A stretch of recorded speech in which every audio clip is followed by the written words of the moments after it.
Hello, everybody. So I'm Philip Jones, normally editor of the Bookseller, but not this week because we have a guest editor who I'm going to introduce shortly. I'm just going to give it a couple of minutes while we wait for a few more people to join the session, and then we will kick off. So 2 minutes. In the meantime, Heather, actually, you're the only one with a print version of the issue. So why don't you hold it up so everyone can see it in its full glory? Yeah, absolutely. Here it is. Yeah. Amazing. Oh, I'll get it out. There we go. And then And show us the. well. Yeah. And show us the editorial cover as well, because obviously we Yes. It looks amazing. It's so good. Beautiful, isn't it? Yes. Yeah, I love it. I've been going through it. It's just, yeah, making me smile so much. It's so good. It's really, really You designed good. the cover? So who did design? We've got two designers, Bonita and Leah. And Leah did the illustrations and Bonita did the lettering. Oh, cool. Two designers. Yes. Collaboration. We can talk about that in a bit. Twice as much money. Yes. Yeah. So shall we kick off? As I say, normally I'm the editor of the Bookseller, and I guess I still am mostly, except for this week. And so I'd like to introduce our guest editor, Marianne Tatepo, who took over to bring out, what she refers to and what we've been calling the Black Issue. And I think, looking at it today, online, not yet in print, looking at it throughout the week as it's gone to press.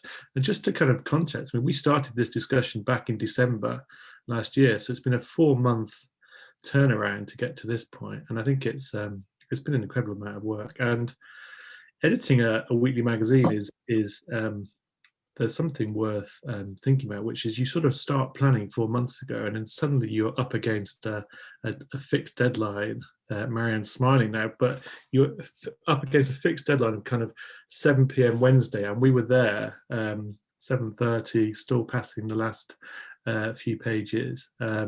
So you look at it from a distance at first, and then you're right on it, and bringing that perspective, bringing that kind of proofreading, that editing to it in those last few moments is really a feat of hard work. So I'm going to ask each person to introduce yourselves, maybe just say something about what you think of the issue. I'm going to start off with our guest editor, Marianne. So I'm Marianne Tatepo. I work as commissioning editor for eBree on the lifestyle list. What do I think of the issue? I feel like it's such a momentous achievement to have brought together, a community of individuals. It felt like 2020 was a very isolating time for various reasons, with various intersections. And with launching BAE, Black Agents and Editors Group, in kind of June 2020, I was really pleased to be able to bring together people from different companies, backgrounds, areas of expertise, and to create a space where there was the opportunity to exchange opinions. Sometimes we agree, sometimes we don't, which is great and important, and to create kind of a network of individuals, both established and those who are up and coming. So for me, it feels like something tangible that's come out of this random idea to create a WhatsApp group. And it feels like a solve after all of these conversations. I think conversations weren't fruitful for the people who needed them to be had initially. And then after a while, realized that conversations were all that were happening. So for us, this is kind of, I would say, something tangible with really specific steps that we're suggesting. So it is not the solution, but I think sometimes things can be vague. So for me, this is something focused to share with the wider trade. And it's a beautiful feat of collaboration of different individuals in the group. And I'm sort of taking that sentence in your very fine editor's letter about that this is not the solution to heart, because I think that's a really important takeaway for me and for the industry in general. Heather, you worked on the issue, so introduce yourself.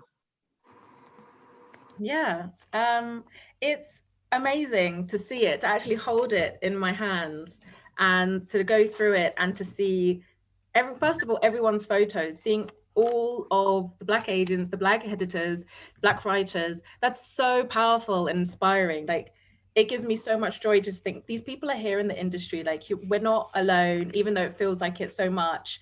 So there really are people here that, you know, they're inspiring, they're doing the work, they're there to kind of be role models and to inspire the next generation of authors, editors, and agents to come through. So this is really special for me to hold and to see.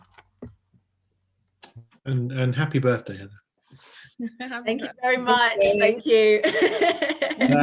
Natasha, my former colleague, welcome back to the Bookseller. Hello. Yeah, I couldn't stay away.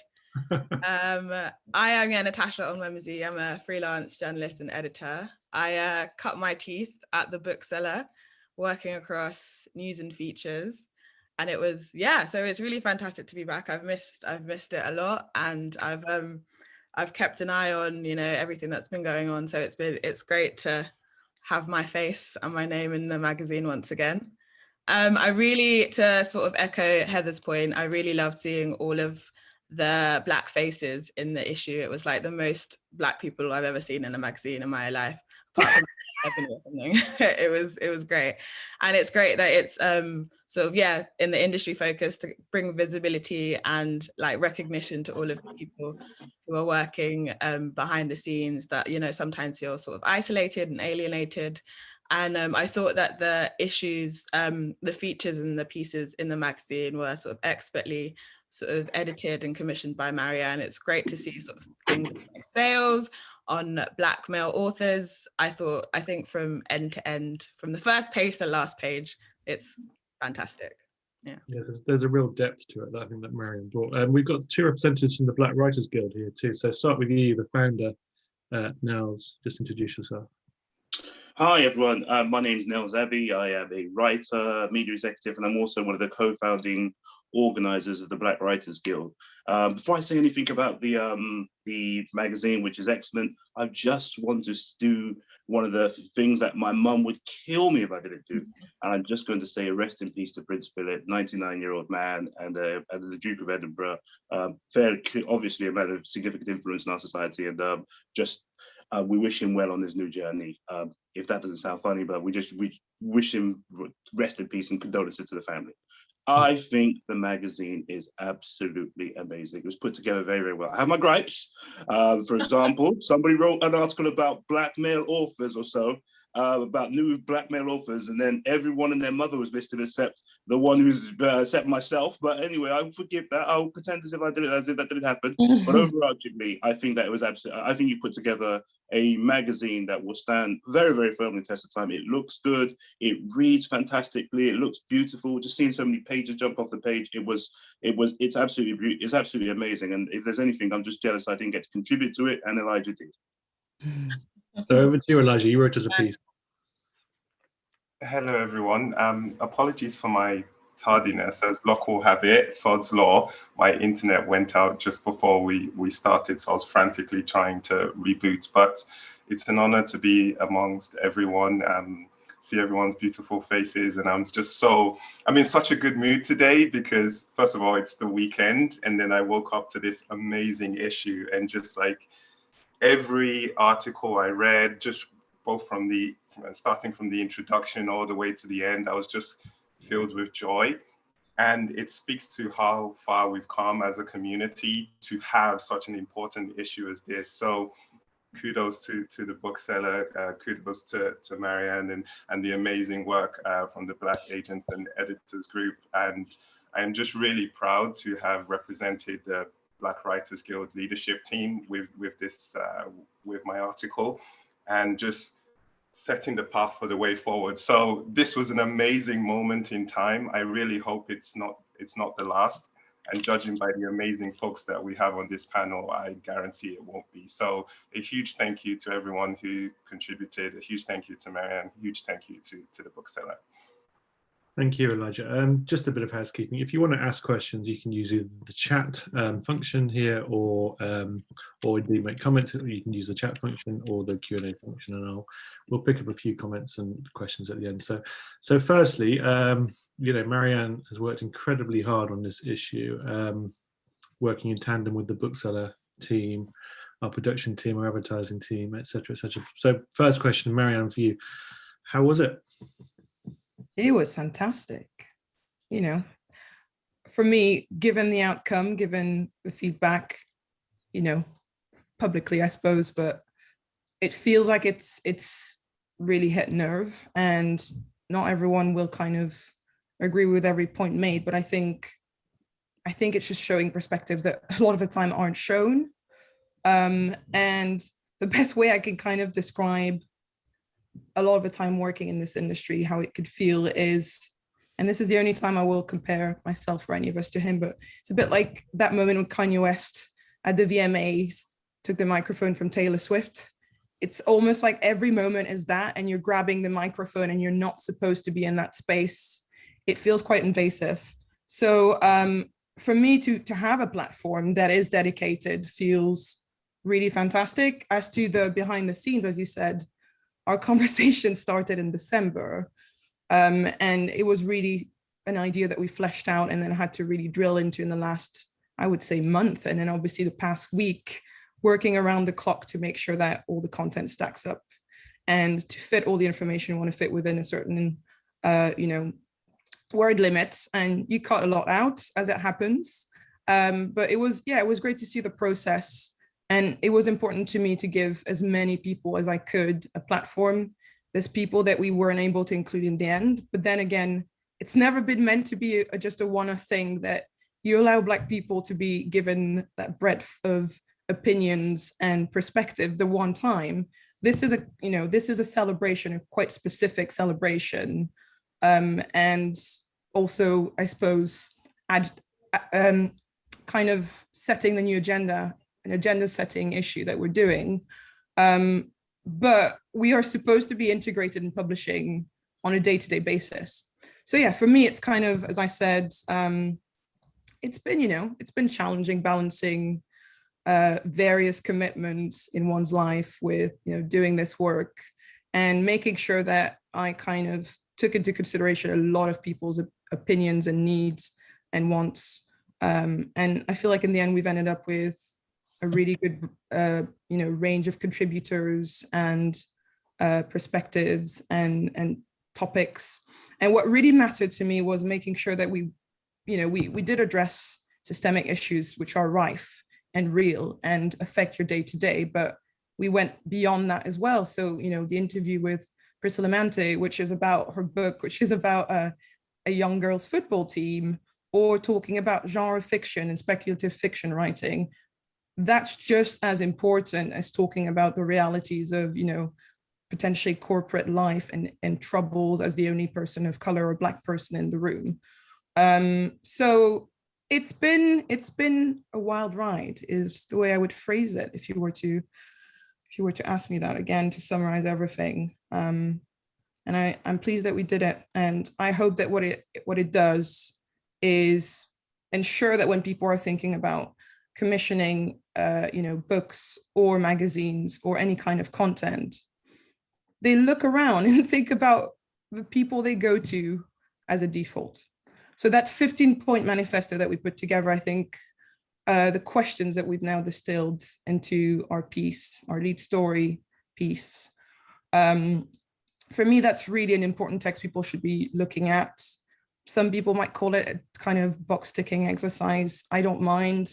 If you need to tick boxes to kind of change your mentalities in a meaningful way and change your behavior, more importantly, then let's do that. But I think it's just a really essential resource, and I hope people use them, use these articles and this content as a resource, and also that, you know, Black editors, Black agents get the right kind of submissions going forward, because I think there's also something I've observed of a tendency to just submit to Black editors because they're Black, and you get fiction editors even if you're a nonfiction editor in lifestyle. So I would like people to get acquainted with the specifics of the people in front of them. And yeah, that's kind of my big takeaway. I could talk more about logistics, but no one has time for that, so I won't. We can all talk logistics. Thank you very much. I mean, and for me, you've got so many ideas through and so many kind of potential commissions that we didn't go forward with in the end, that, you know, I've got a whole bank now of material that I can bring into the magazine. I think the important thing I wanted to say about this was that this is an issue I could not have edited. And I think that's really important. I think it's important not just for the bookseller, but for other media outlets as well. There are limits to what someone like me can do when you're editing a magazine like the Bookseller, and Marianne brings a perspective that I do not have. I can learn and I can do better. We can all do that, and I can bring in other people to help me, but I cannot be the editor in the way that Marianne was. And I think that's a massive lesson for me and the Bookseller. Heather, you worked on what I think is a really, really important piece in the magazine, which was looking at publishers' catalogues and looking about how representation has changed. And this was a piece that Marianne was very keen on, having seen a New York Times piece on the same problem earlier this year or late last year, and having picked up on a Bookseller article that we published in 2016 about the same issue. So talk a little bit about how that came into being. Sure. So I realized that I didn't do my introduction as everyone else did. So I'm Heather. I'm creative producer at Words of Colour Productions, a creative agency that develops writers, creators and entrepreneurs of colour. I'm also head of engagement, brand sales at No Bindings, an independent press here in Bristol. And so for the Bookseller, what I was doing was I was analysing catalogues from the UK's Big Five and selected independent presses. And what the main finding out of that was that out of a total 4,017 authors and illustrators featured across 33 catalogues from the Big Five, Bloomsbury, PanMac, Penguin Random House, HarperCollins, and how many have I said? Who have I missed? Hachette. And then Profile, Canongate, and Faber. Out of that 4,017 authors, only 2.5% were Black British. And so, you know, when we look at the population demographic of the Black British population here in the UK, it's 3%. So comparing this to the 2016 findings that the Bookseller found, which was that there were fewer than 100 authors of colour, let alone Black British, authors of colour published in the UK in that year. It definitely shows that there's been improvement, but this is only by some have a long way to go. And so I can drill down even further. So, you know, 83% of that total authors were white, 80% were British. So, you know, it is quite a stark figure, contrast, 2.5% Black British compared to 83. So that was one of the main findings from the research. And we spent a lot of time talking to publishers about this, didn't we? Because obviously there is always sensitivity when you do this kind of analysis, and there's always a sort of slight focus on the statistics, a sort of slight focus on the trees rather than the woods, if you like. Overall, the statistics say one thing, but then publishers get very caught up on what it says about their individual imprint. So we have some back and forth with some of the bigger publishers, Heather, I think you'll agree. Yes, yeah. So when we were looking at the sort of catalogues and the presses individually, you know, some of the ones that really showed that they were really publishing Black British authors were Canongate and Faber. They had some of the highest percentages. And then kind of like in the middle, kind of meeting that 3% demographic was Hachette, HarperCollins and Penguin Random House. But then actually when you drill down into like the divisions, Hachette, you had Hodder and Stoughton, that they had like, you know, 5.3% of their authors are Black British. But then you compare that to John Murray and Quercus, and they're lagging behind at 1.7. And, you know, it was similar with other publishing houses like Penguin Random House, you know, Penguin General, 15.5%. Compare that to Michael Joseph and Transworld, which is, they were 0. And when actually we're talking, and then when going back and forth with the publisher, a lot of the common responses were, I was being directed to company-wide diversity inclusion initiatives. So we are aimed at driving representation in division content. We're trying to identify and acquire new writing talent. We see increased diversity across many lists, and it's like, okay, well, that's what I'm saying. It's only some of your lists are showing that representation and some of them aren't. So why is that? And like some of the houses, they are showing progress, but I really want to, I don't want it to be that there's only certain imprints and divisions are doing the work. It needs to be across the board. So yeah. And I wonder how much is this is a moment of time, and looking at their spring list, and whether that will be carried forth into next year's publishing. Natasha, none of this will be a surprise to you, having worked at the Bookseller and had some of these conversations with publishers over the years. But you worked on our Black Authors preview, and in your sort of commentary, you do point out that it was quite a good list that you were sent. Yeah, I was sent, I think, around 350 submissions, which was great. And then sort of whittled that down into around 180, 200 that made it into the preview. And yeah, I thought that it was a very sort of, to use, the word that we always use, diverse list. I thought that there was a good spread across fiction, nonfiction, kids.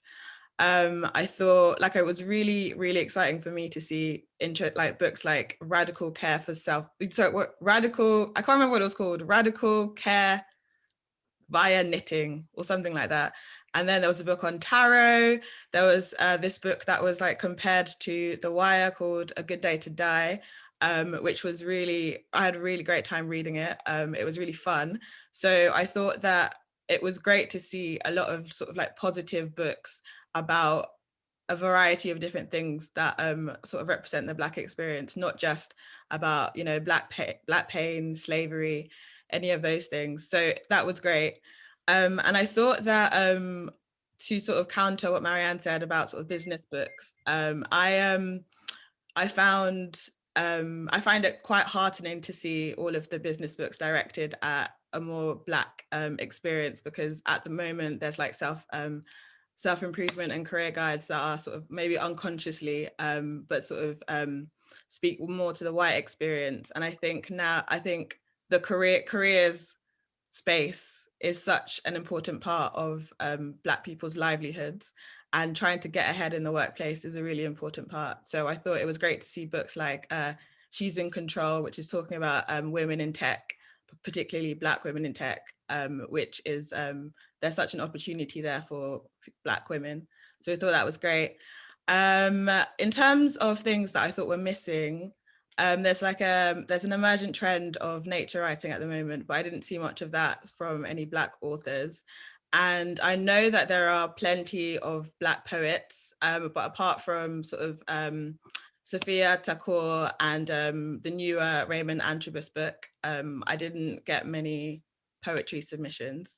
So I think that, yeah, maybe I got a lot of publishers saying that they were hoping for us to do this again. So maybe with a bit more time, they'll be able to submit all of the books that we want to see.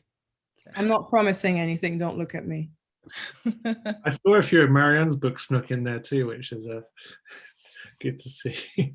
Natasha, I'm going to ask you a tricky question as a former colleague, but you worked at the Bookseller for a few years, made a big impact for us. Could you have imagined us doing this when you were on the team? Yeah, I could have. To be fair, I think you, Philip, have always been keen for new ideas on how to expand the range of people that we include and range of topics we include in the magazine. I think that personally, I was very worried about tokenizing Black people whenever we did or whenever we discussed doing such issues or features.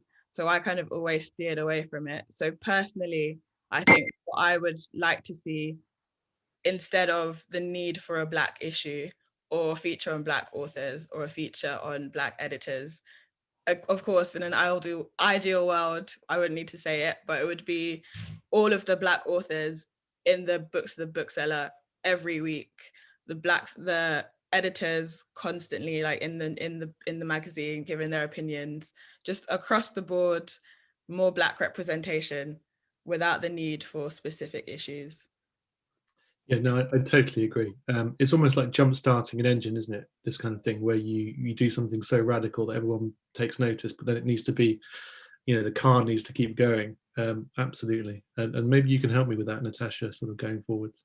Now that you're a freelance journalist, I heard at the beginning. Yeah, my rate is very high though, so you're gonna have to be in the big bucks. Well, afraid Marianne spent all the budget, so. Sorry. Elijah, you wrote a piece about the sort of next steps that the Black Writers Guild is doing, and you talked about a continuing dialogue with publishers, which is obviously that what Heather and I have had this week too. Can you just talk about a few of the things you're working with and how you see the way they're developing?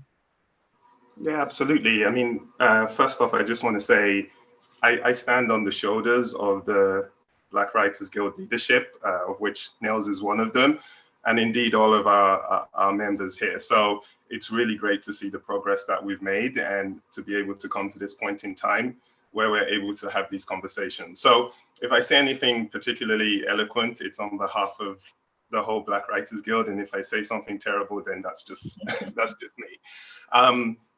Last year, when we sent this open letter out to the industry, to publishers, it was a list of recommendations, it was a list of demands. And that could have just been a small drop in the ocean. But thanks to the leadership, thanks to all of the members, we came together, we formed an entity that can actually drive systemic change, that could drive purposeful change. And this is so important. We felt it was so important to carry that momentum forward, but also to articulate to the industry what we're doing and why what we're doing matters. So to that end, we've had a couple of positive conversations with publishers. And if you indulge me, I just want to read out the list of publishers because I think it's really important. And also because not all publishers responded as positively. So Faber and Faber, Hachette, Penguin Random House, Simon & Schuster, Bloomsbury, HarperCollins, Walker Books. We've been able to pair them with stakeholders from the Black Writers Guild to help drive this conversation forward, but not just have those conversations, actually strive for purposeful change and change that we will see, not just the Black community, but everyone in publishing will see. So it's not just about progress, it's about demonstrating that progress and then building on that progress.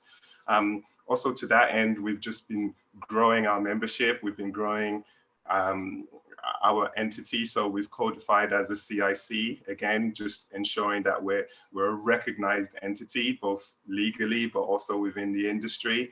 And then we've taken action on behalf of our members. We've taken action on behalf of the industry. So, we wrote an open letter responding to some of the some of the claims and the inflammatory statements made by the Equalities Minister. And I felt that was really important to be able to say to Black writers anywhere, particularly those that are writing about anti-racism and are in the spotlight, that we have their back and we will always be there to support them. And then just continuing on that note, it's just any Black writer out there, either they're members of our guild or not, we want to ensure that we're representing at the very least their interests. Heather spoke so amazingly about the statistics in publishing, and it is disheartening to hear.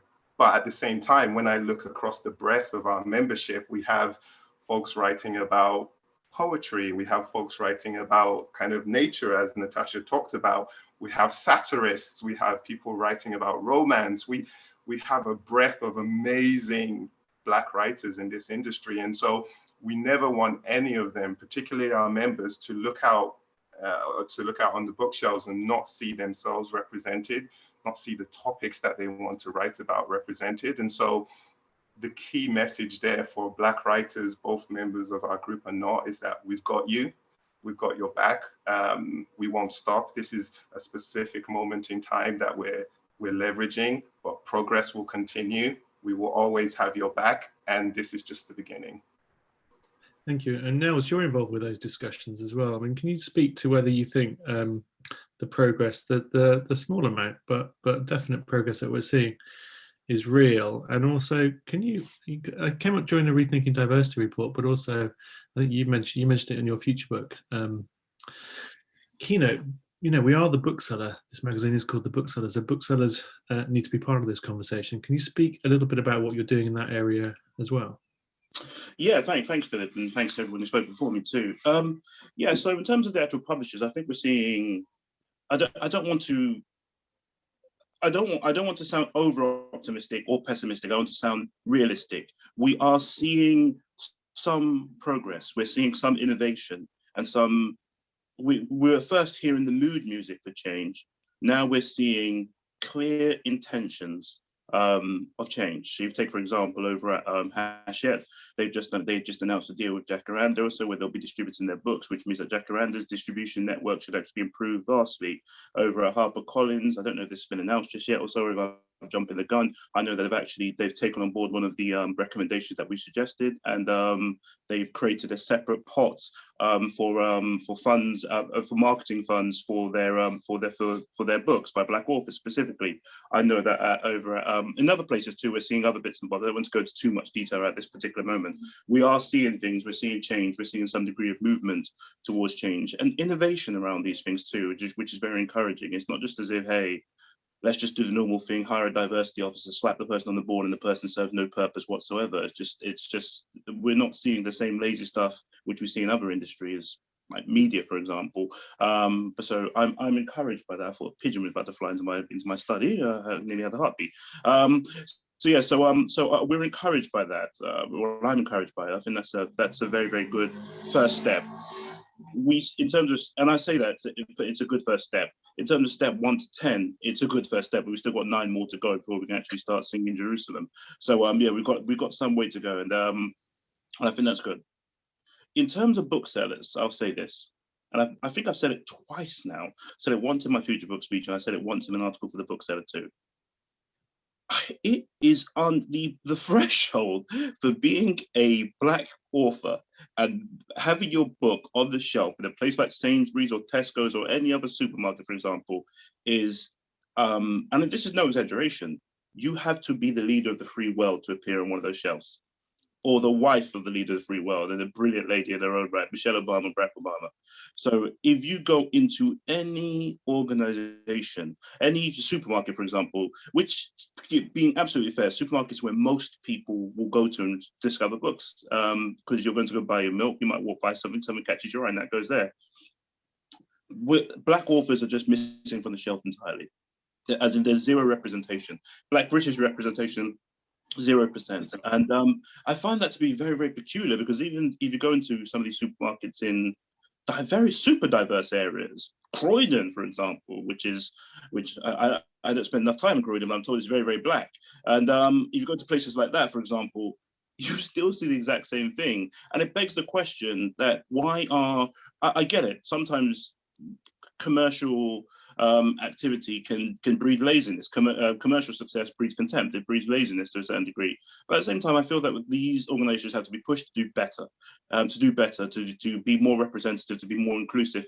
And that's what we're going to do. We're going to have that fight, essentially, to make sure to really, we're going to have that fight. Hopefully it'll be a clean fight, but it needs to be a dirty one. We will find a way to challenge it, to make sure the supermarkets, to begin with, as well as other booksellers, will be a lot more representative of Britain across the board. And I think having a monocultural having monocultural bookshelves in supermarkets in multiracial, multicultural Britain is a massive disservice to all of us. So there's work to be done across the board, and we will continue to do it. It's why, for me, the Jacaranda deal with Hachette is so important, because, if you're backed by the distribution power of Hachette, there really is no excuse for retailers not to have Jacaranda's books on their shelves. Literally no excuse. Marianne, what do you want readers to get from this issue? And I suppose there's different types of readers, so maybe address that. Exactly.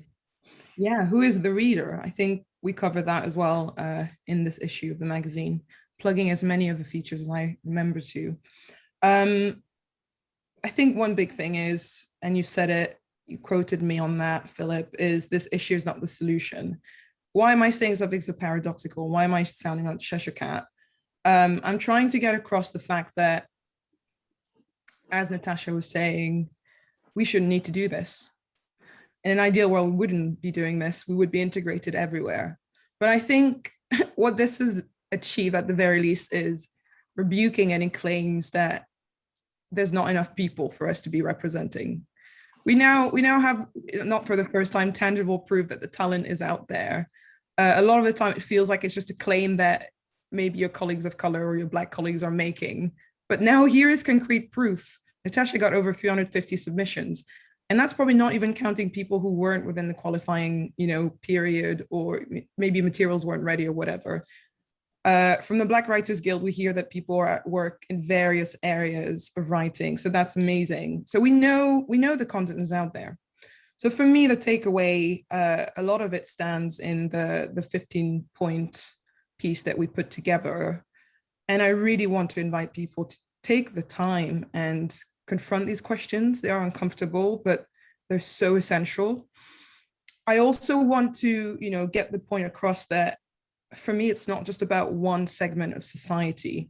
Blackness is one of the things I can speak to with the most authority, but not the only. It's the first thing a lot of the time people see and internalize about me. So it's something I can't escape, which is why I end up talking about it more than I wish I had to. But there's many intersections to our identities and our experiences of the world. So, our class background, our sexual orientation, whether we're cisgendered or trans, all of these things also apply. So I don't want to kind of give the impression that this isn't a consideration. This issue was focused on Blackness, but there's many, many things that we need to address in publishing, not least, seeing the suffering of our trans sisters and brothers and, anyone who identifies as non-binary or rejects the idea of gender altogether. I feel like people who don't conform to gender binaries currently are under threat by the minute. So I want to acknowledge that as well, and just say that there's, for me, a real sense of solidarity. And we're looking at one segment of society with many intersections, but I hope this trickles down as well, or I hope this kind of, not down, because for me, it's not about hierarchy necessarily, but I hope it's kind of a way into looking at other groups of individuals and their experiences and their writing and all of that. And that what we see going forward is people really asking uncomfortable questions when they're commissioning, when they're working with authors, when they're planning, campaigns and so on. And that excuses are no longer being made. One point I also wanted to kind of underline that we had, it was great to hear from all of you here, and thank you so much for making time to speak, because we ended up asking you this in the last few days, but it felt important to have this conversation, and it's great to hear all your opinions. We don't always have to have the same opinions. I'm glad we don't. It makes it rich and interesting, and sometimes people need need calling in. So thank you for doing it. I thank you everyone for what you've contributed. I will also kind of circle back to what Heather was saying about the stats, because I expect that a number of white people are hearing this and going, well, that's a great stat. But I think it's worth underlining that publishing is ultimately a quite London-centric industry, which thankfully that's changing. So if you look at the London context, which is almost half BAME, I hate the acronym, but for the purposes of statistics, let's use it. Black, Asian, minority, ethnic, almost half of the population in London. Actually, that figure of about 2.5% is suddenly not so great. So let's bear that in mind when we're having that conversation. There's a little bit more of context behind those numbers. And I think it's not representative of some of our most vibrant cities in the UK. So yeah, I think I'm putting out a lot of messages here, but it's a rich issue. I can't quite summarize it. I just want everyone to go and read it, to engage with it, to have conversations, to feel challenged, and to not view Blackness as a single thing. That's what I want people to take away from it, and just to kind of integrate the ideas that we're sharing in various kind of levels of what they do in their jobs as well. I've got one difficult question for you, Marianne. Was there anything you couldn't do or didn't do, either because of time, the format, a sense of not wanting to upset the sector or the bookseller? There's so many people I'm afraid of upsetting, even, you know, I probably have anyway. So I'm learning to live with that reality. Well, you know, I think I liked what my colleague Limara said about the time for statistics was yesterday. I say that after we commissioned the piece with statistics, which for me is so important to have. So, you know, am I contradicting myself? Maybe I am. But it feels as though, I don't know, we've got all the kind of evidence we needed, you know? We've got all the kind of, if proof was needed, we've got it. So I think if I could have gotten a bit more content in, a voice I didn't get to include in this issue was someone who was on the book selling side of things, someone who owns a bookshop. And as you said, there's a number of pitches that were sent to us that we just did not have the space to include. So I am curious to hear, as I mentioned, you know, there are so many intersections. I am curious to hear a little bit more about those intersections. So, you know, could we have maybe included someone who has a disability and they have the intersection of having a disability or being disabled and being Black, or someone from a different kind of class background who could speak to that in a lot more detail. So I'm aware that, you know, you can never be completely comprehensive. And I think the intersections of Blackness, we've done a really good job, you know, of representing many, but I just want to acknowledge that we can't do all of it. But as to, you know, whether I have any regrets around that, I think we achieved a lot in a short amount of time, as you said, down to the wire, sending things to press. So I feel really good about that. But I've been pinging you 50 emails, haven't I, Philip, with pitches and people who would like to be published in the Bookseller. So for me, that's really positive. It's not a one-time thing. And I can't wait to see what you do about it, and working maybe even with Natasha, because I need to go back to my day job. And, you know, what comes out of this conversation in the long term. I felt like with starting BAE, people were expecting a lot of, you know, of a kind of instant response and just being on it and, you know, say something, make statements. I'm so not interested in that, because my Blackness is not going away. Neither is yours, everyone else who's in here who is Black. So I don't feel the need to rush. And I don't think we should be as reactive as we are. So there's a kind of long tail, long-term kind of, you know, strategy to keep in mind here. So yeah, I don't know if that answers your questions, but I think I think it's about being even more intersectional than what we've done so far. That's maybe something I would like to do. Yeah, and there's plenty more issues of the Bookseller to be published. So yeah, we have plenty of space to do that. Natasha, I think Marianne's passed the baton on to you. What would you have done if you were in her place? What a question. Apart from sack the incumbent. Yeah, I'm after your job, Philip. I don't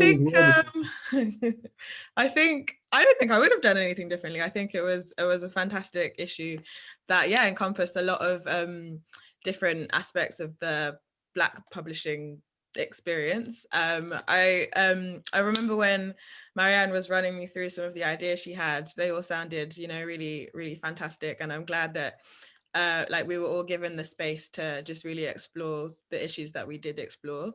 So yeah, I don't think there's anything I would have done differently. It's fine. It was great. Well done.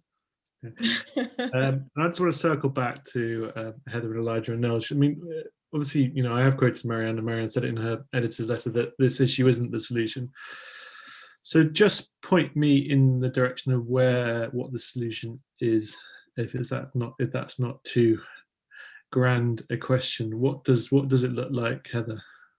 Sure. I think for me, to kind of reel back to your question about the publisher's responses, some of the responses about, you know, we've identified, we've acquired talent, you know, sometimes I was getting directed to authors of like Black British authors, that this is who we're publishing, and, you know, they're all established award winners. And then it puts in doubt whether, this publisher is actually committed to having authors of color, to having Black British authors on their catalogue, or if the fact, they still don't think that their core white middle class audience isn't going to see value in a book by someone who hasn't been recognized by the literary establishment. So, I think one of the things that can be done is actually, if you want to identify and acquire new writing talent, instead of waiting for someone to win all of these accolades, why don't you work with writing development organizations who are connected and tapped in and are already working with emerging up and coming writers of color to, work with them, develop those writers and bring them onto your list, onto your catalogs, because that's where you're going to find these fresh, new, exciting, brave voices.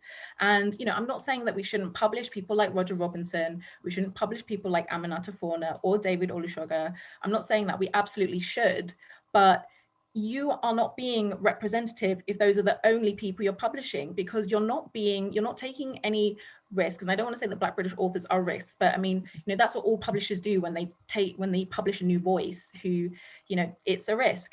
And, rather than going for these are safe authors, you already know that they're going to do well. So rather than going for someone like that, go and do the work of finding authors who are still kind of finding their way, still up and coming, who haven't broached through to the establishment. Work with the organizations who are connected to them. And is it all right there was a question in the audience from someone, they were asking about, is this a case of like talking about divisions being is it because they're pigeonholing Black British authors into certain genres, into certain imprints? I don't think it's to do with the imprints. I think it's to do with like the editing team, like the decision team, who are, deciding which books get onto those lists. They're the ones who, with the decision power of who can be on the catalogue. And, I think think of dialogue books, think of murky books, who all of the authors on their catalogue were authors of color. And so it can be done.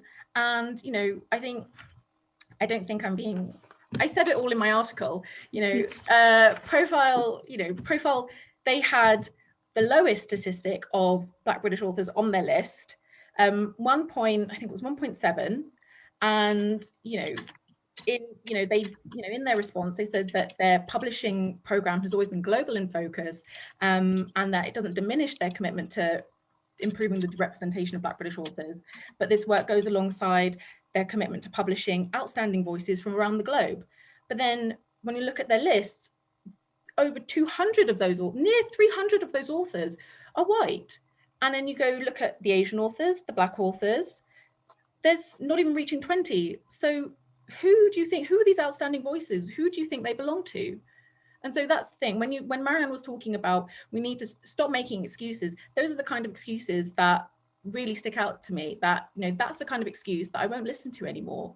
You need to do better. So yeah, I'll pass the mic to someone else. and I'll just say, this would have been a great issue for publishers to really get behind their Black authors with some marketing spend. And I know there was a decent amount of advertising in the issue. We weren't overwhelmed, shall I say. And that surprised me, and I would say annoyed me a little bit, because I'd like to do this again, maybe in a different way, different format, different editor maybe. But, you need publisher support to get I heard that. Nels, you talked about HarperCollins siphoning off a marketing budget for their authors, and I think that's going to be more important than ever.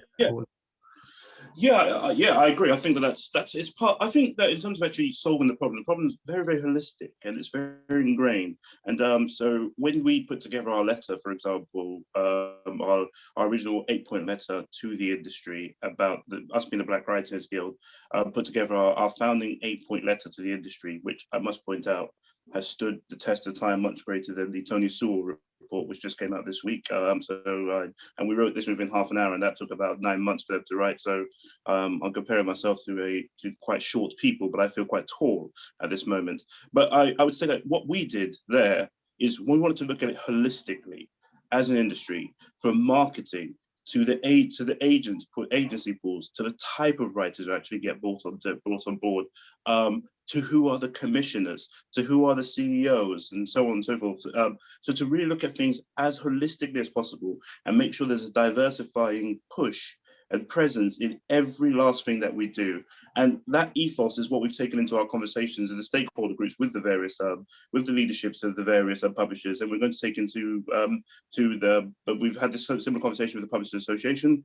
We're taking it to the Bookseller Association shortly too, and so on and so forth. So I think that holistic push and recognize that there is no one place in one part of publishing where I can actually put my rest at night and say, well, at least this area is going well, other than the Bookseller's current magazine right now, which I must give you guys credit for.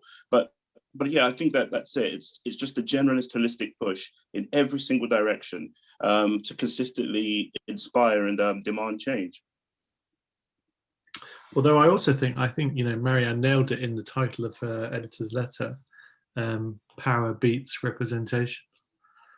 I mean, that to me should be on our masthead. I mean, that's super important, I think. Elijah, copyrighted that now. Trademarked, patented. You can't use it. But yeah, Elijah, just to round things off, what to you looks like progress or a solution? Honestly, just echoing what everyone said, particularly Heather, I really, really resonate with what she said in terms of not even thinking of Black people or people of color as risk, but just taking a huge step and saying, this is not a voice that we've heard in this industry.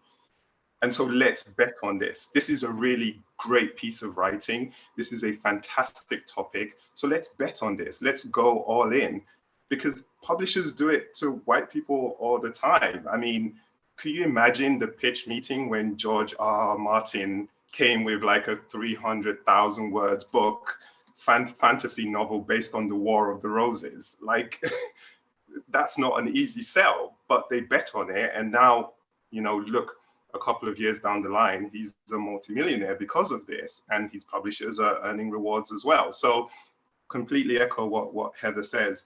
I work in tech, and so whenever there are any topics about diversity, equity, and inclusion, I always bring it back to these industries weren't created with us in mind. They weren't created with diversity in mind. And so when you have stakeholder meetings, you have shareholder meetings, is anyone holding them to account about diversity, equity, and inclusion? No. And so in order for progress to be made, this focus towards diversity, and not just lip service diversity, but purposeful change, has to be baked into the DNA, into the values, into the ethos of these publishing houses and the whole industry, because otherwise it's just lip service, or it's just small incremental change. And as Marianne said, this may take a while, but we've got to get started now. There's a phrase that Nels always says to me. He says, do you want to win or do you want to look good losing? Which is a phrase from Fonte, a member of Little Brother, which is ironic because Nels is a big brother to me. But, Thank you. do we just want to take these small steps, or do we want to win? Do we want to make huge, giant leaps? We're doing the work. Black writers are doing the work. We're submitting, we're creating, and we're not just creating monolithic works. We're creating a variety of work. So we're doing the work. And so we just want the other side, the establishment, publishing, to also take that approach. Bake this into your DNA, into your values, into your core concept, and that's how we can move things forward. And for me, I don't think you can do that unless you create space, give some of that power to somebody else. So Marianne, last word as editor before you go back to your day job. Well, I would say do everything you can to empower the people around you. Accept that change will not happen unless you're willing to give away bits of your own power and your own kind of established presence in your field. That will just not happen. So I'm thinking from the publisher's perspective, but just do anything you can to think about individually what you're able to do. Don't rely on the institution you're part of to make change happen. On a day-to-day basis, challenge every decision you make, from the shorthand of always booking the same people on a job to kind of the language you use to talk about people. So, you know, take responsibility, empower people who are actively marginalized, and, you know, read the issue. Let us know what you think. Yeah, that's my final word on that. And I want to thank everyone for their time, their contributions, their you know, passion for this project. I have a lot more I could say, but I feel like the 25,000 words that we've put together say an awful lot. And I look forward to seeing how people take stock of, you know, all the points that you have all brilliantly made. Thank you. And thank you to everyone at BAE. Sure. Really importantly, I want to thank everybody who trusted me to make this happen. And, you know, yourself, Philip, for giving me airtime and trusting me with your job for, like, you know, a week, a month, whatever it was. That can't have been easy. And I will say that it would not be possible for me to do any of this on top of all the other things I do in my day job and, you know, with my authors, unless I had the kind of support of people at BAE, from, you know, Laura, my manager, to Andrew and Joel, who are in management, and give me the space to think about these things and the time to make them happen. So I have many more people to thank. I'll do it on WhatsApp because I'm now back on WhatsApp. So thanks. Thank you, Marianne. And Heather, hold up the issue one more time just so we can have a gander for those who haven't seen the print version. Yes, it's like another birthday present, just like unwrapping it is amazing. Yes, look, I think one of the most fantastic pages was just seeing just all the faces in this issue. Here we go. Yeah. Thank you all. Thank you very much. I look forward to doing this again sometime soon. Thank you. Bye. Thank you. Thank you. Bye. Bye.